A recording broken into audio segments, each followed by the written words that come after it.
Abarimu bo mu mashuri abanza ndetse n'ayisumbuye bo mu gihugu hose bagera kuri 416 nibo bahurijwe hamwe mu kigo cy'ubutore cya Nkumba hagamijwe kubahugura mu buryo bwimbitse uburyo bwo kwigisha amateka ya Jenoside yakorewe Abatutsi.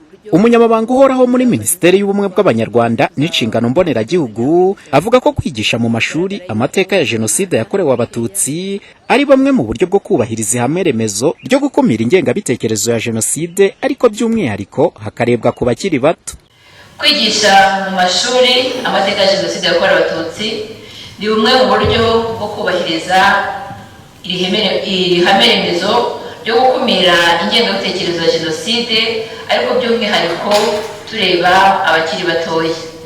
Ngira ngo murabizi yuko ubushakashatsi buherutse gukorwa bwagaragaje yuko urubyiruko ari cyo gice kinini cy'abagize u Rwanda.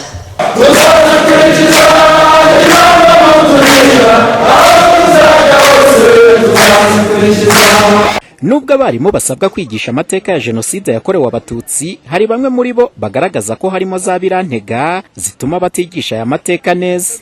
Twigisha amateka kuvuga ngo Jenoside yakorewe Abatutsi, akenshi umwana arakubaza ati ese ubundi dukwigisha ibyo tubwiye ubona njyewe muri icyo gihe nakabaye ndiki se cyangwa wowe ubundi ubwo wari uhari cyangwa se kwigisha ibyo bimenyetso weho wari iki?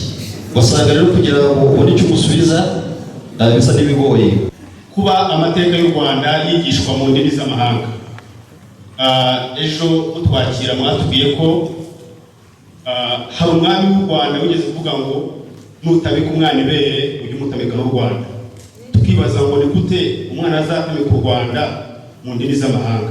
Icyambere nuko abana twigisha ko twabibonye usanga hari ibyo usanga wakigisha ugasanga hari ibyo babwiwe n'ababyeyi babo bakaba bameze bate bakamera nk'aho bafite ibindi bintu bashaka kongeraho.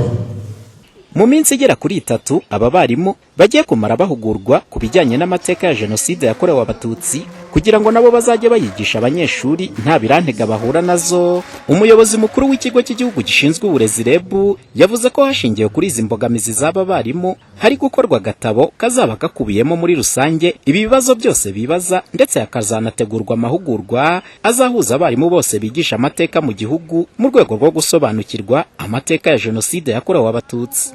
Hari ibibazo byibazwa buri munsi n'umuntu wari we wese ku bijyanye wenda icyateye Jenoside yakorewe Abatutsi, uko yakozwe, uko yateguwe. Turimo turakora ko gatabo karimo ibyo bibazo bita frequent asked questions, ku buryo na gatabo turimo dukorana n'inzego MINUBUMWE n'abandi bafatanyabikorwa kugira ngo bya bibazo umuntu wese yibaza kuri Jenoside yakorewe Abatutsi ku buryo bifasha umwarimu n'umunyeshuri ndetse n'umubyeyi. Icyo gihe rero bizadufasha kugira